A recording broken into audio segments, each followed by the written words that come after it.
Today on the overcorrection, the Ministry of Environment comes under fire after it is revealed that it used less than 1% of funds earmarked for pollution control in the financial year 24-25.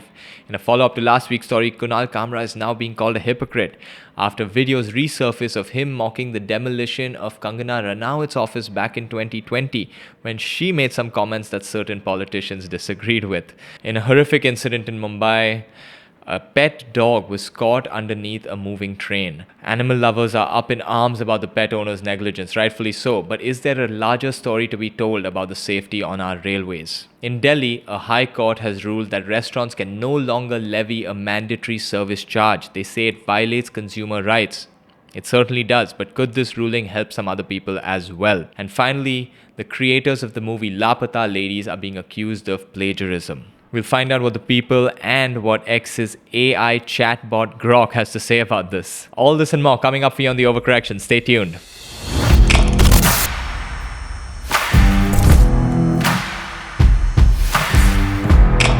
Our top story for this evening is about the pollution in our country and what the government is doing to tackle this problem. Or rather, what the government is not doing to tackle this problem. A report from The Wire states, of the 858 crore allocated to the Ministry for the Control of Pollution scheme in the financial year 24-25, only 7.22 crore or less than 1% of the funds were used. The ministry officials said that the funds had not been used as approval for the pollution control scheme's continuation was awaited. They added that in the last 2 financial years, the entire budget allocated to the scheme had been used. Yes, that's what they're supposed to do. Maybe they thought they've done such a fabulous job in the previous 2 years that they didn't need to do anything right now. I mean, this is just ridiculous, right? They are not sure about getting funds for the next year, so they are withholding the funds this year. This is why people are so against, say, paying taxes. Because they keep asking, what am I paying my taxes for? And here, literally, you have funds being allocated that I don't know why you are withholding it because you're not sure of the continuation of the scheme. Are you trying to siphon off funds because you think that your job is at risk and you might as well get whatever money you can right now? Or are you of the goodwill of your own heart keeping this money to be used next year or not used next year or whatever you think the plan is? And if you think that right now pollution is not a major problem in India, let me remind you that 13 of the world's 20 most polluted cities are in India. Delhi is the most polluted capital city in the world. India ranks 5th as the most polluted country in the world. So please, these funds need to be utilized. If you are wondering where you can spend some of this money, well, we've talked about it on this show. Hey, spend some money getting construction crews to cover up all the dust that is right now flying all over this country. In fact, there's so many things you can do with this money. I saw this amazing video of how a chimney demolition takes place using water jet thrusters. Just look at this. We're going to play it up for you guys. There you see a chimney. There you see these thrusters coming up and the chimney starts being demolished after this water's all around it and it's catching all the dust that otherwise would be flying all across the city. Amazing. There. Don't build a Ferris wheel, guys. And build a Ferris wheel. You just have extra money sitting to do this anyways. Build a Ferris wheel and do this. How about that? So anyways, man, I think, we can talk a lot about fixing our cities, but even collecting tax revenue so we can fix our cities. But then when you read a story saying that, hey, we've collected tax revenue in a country where it's notoriously hard to collect tax revenue, and we have this money set aside, why aren't we doing something about it? So please, whoever is in charge, let's not forget about this. Let's ask where these funds are going and let's find out where exactly they're going. For once, we're at a point where we know how much is there and how much is left. So there's over 800 crores at this union's disposal, and hopefully we can do something with it. In an update to Kunal Kamra, the photos and videos that have resurfaced of him are not painting him in the least hypocritical light regarding his opinions on free speech. ये मेरे पास नहीं है, BMC के पास है। नहीं, पर आपने लिखा ना यहाँ पे वो उखाड़ दिया। हाँ तो क्या हो गया? नहीं, इस पे बीएमसी ने उखाड़ दिया ना? नहीं, इस पे आपको ऑटोग्राफ लेके फ्रेम करूंगा मैं। आप कर लीजिए, उखाड़ दिया। इसलिए है, देखो ये सामना है। It reminds me of an old saying. First they came for the socialists, and I did not speak out because I was not a socialist. Then they came for the trade unionists, and I did not speak out because I was not a trade unionist.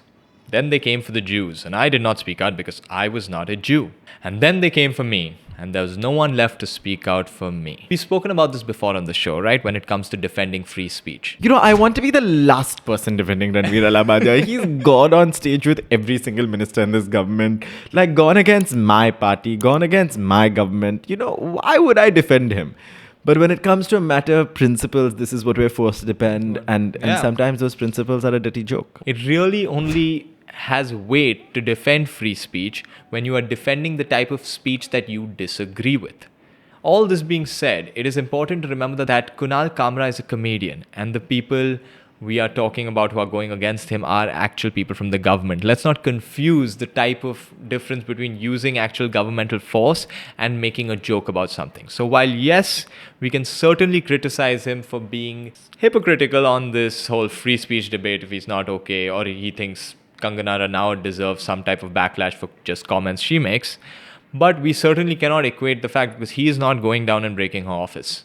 People are coming down and effectively breaking his office, the place where he works out of. We will continue to defend Kunal's right to say whatever he wants within the limits of the actual free speech laws, as much as we support Kangana Ranaut's right. The next story is one which needs a trigger warning because we're going to play something absolutely horrific on the screen. When I first saw it, there was no trigger warning on this video, and it's the first time I actually felt I needed one because it just popped up on my screen and I was just like, oh my god, no. And I put it off before the video could even finish because I saw what was about to happen. So this is a video of a dog that gets sucked underneath a train as its owner is trying to board with him. It is very distressing to watch, and I wish I'd known when I watched it, which I'm about to tell you, that the dog survived this attack. Apparently, I've not actually seen any proof, but it seems that several sources have said that they have verified this on Twitter. And anyways, here's the video. this idiot.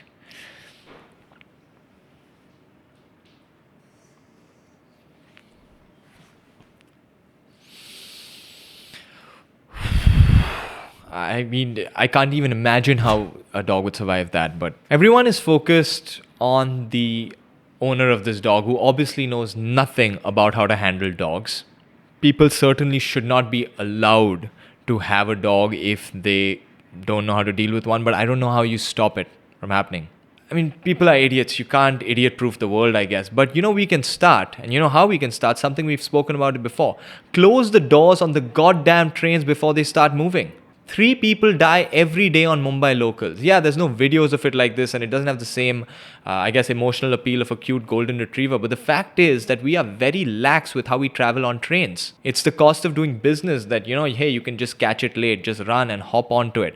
But hey, if you use any of your base instincts, like this dog had, it knew not to get on this train. It knew it was a bad idea trying to jump on this moving 3,000-ton structure that is going to approach a speed of 80 kilometers an hour or something. So yeah, I do think that while we cannot completely idiot-proof the whole world, we can start by closing these doors and then figure out how we can prevent guys like this from ever having dogs or pets. And on a lighter note, the Delhi High Court ruled on Friday that restaurants and hotels cannot force customers to pay service charge or tips as it violates consumer rights. It is said that such practice constitutes an unfair trade practice under Section 247 of the Consumer Protection Act, as collection of service charge misleads the consumer with respect to the price at which the food is being sold. In essence, the service charge, which ought to be in the form of a tip or a gratuity to the staff after enjoying satisfactory services, has now been adapted and converted into some sort of levy. Private establishments do not have the power to impose such levy or even collect such levies.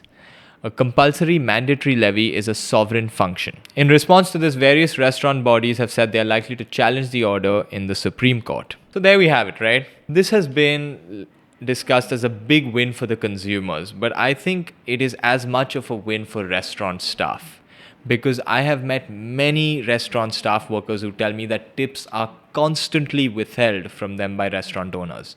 So I think all in all, this is a really good thing that has happened, because tipping has lost its charm. It feels like you're paying a tax when it's not. It's supposed to be, like they said, a voluntary transaction. You're supposed to be able to reward people for good service and withhold reward for bad service. It is protecting the rights of the people waiting the tables. In fact, there are big movements in other countries about having tips be tax-free. that you don't pay income tax on tips, treating it as a gift. I think that if people saw lower food prices, they are more likely to tip more as well.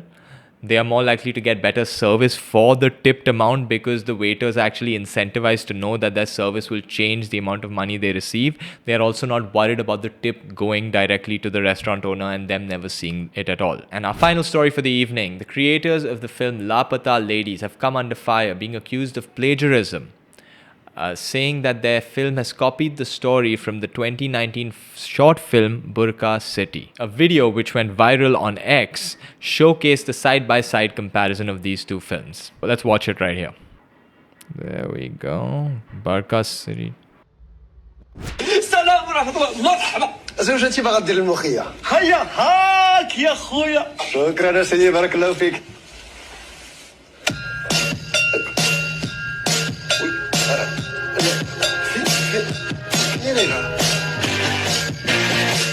فين مراتي أنا؟ ما نقدر كاع نشوف فيك نوع نشوف فيك انا خليك تستعد كل الصباح تعقد على زوجتي وحدواش هي اخرى ما يخافوا لا ماشي لا هي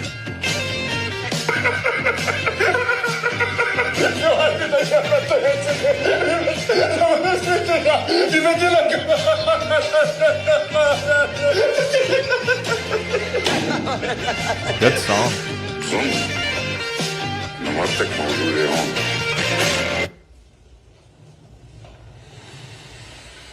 Okay, I mean, this is a 19-minute short film, firstly. Okay, so there's only so much you can copy. Okay, films often take inspiration from shorter pieces of work. Should they have given credit if they had directly taken this? Yes. Could they have had these thoughts independently? Yes. There have been so many stories about the same idea somehow originating at two different points in the world completely coincidentally at the same time. The fact that they happened one after the other does not necessarily mean that they copied it. And two, even if the creators had seen this film and chosen to take inspiration from it and recast it in a setting that is much more Indian and much more real to say the characters they wanted to discuss, well, that's perfectly within the rights as well. I think this is sort of where the gray area of copyright lives in. This is also in a question not bound by the same international laws, right? Like, this is not an Indian film. They are not under the purview of the same boards when it comes to plagiarism. We've talked about plagiarism before in like cross-national IP treaties on the show, and I don't know if India has a IP law about film scripts with whichever country this came out of. And when they say that they have copied certain shots and certain frames have been taken, well, I mean, some scenes are just, those are just standard shots. Yeah, if you're going to shoot a police officer laughing, he's going to be sitting behind his desk laughing. And maybe he's going to have two henchmen on either side. The public seems to be up in arms about it. So Laapataa Ladies was India's entry to the Oscars, and people are like, oh, we sent it to the Oscars, and there was so many other great films with original storylines that could have been sent, films like Atam, but unfortunately, this film, which is not original and is now damaging the credibility of the creators and our nation. Interestingly, XAI's chat box Grok was also thrown into the midst of this debate. One user asked Grok, hey Grok, is it true that Laapataa Ladies is copied cinema? And Grok responded saying, yes, it seems Laapataa Ladies may have copied Burqa City. Both films feature mistaken identity due to similar attire, ghungats in the Indian film, burqas in the 2019 Arabic short. Social media and reports highlight striking plot parallels fueling plagiarism claims. No official response from the filmmakers confirms it, but the overlap is notable. A pretty fair assessment, I would say. Overlap is noticeable, but like I said, it's a short film being copied into a much, much longer one. And for anyone who's seen Laapataa Ladies knows there's a lot more depth to it than just this part about the plot. It's not all accusations against. Another defender of Laapataa Ladies has commented saying, those who are shouting remake, remake. The Departed is a remake of Internal Affairs. Star is Born is the fourth remake of the same movie from 1937. The Lion King is suspected to be inspired from Kimba the White Lion. All of these won Oscars. So yeah, as they say in filmmaking and in storytelling, all the stories that are ever there have always been told. And we kind of have to just retell them in different ways. And, you know, apparently as consumers, that's what we want. It's like, you know, give me the same thing, but different.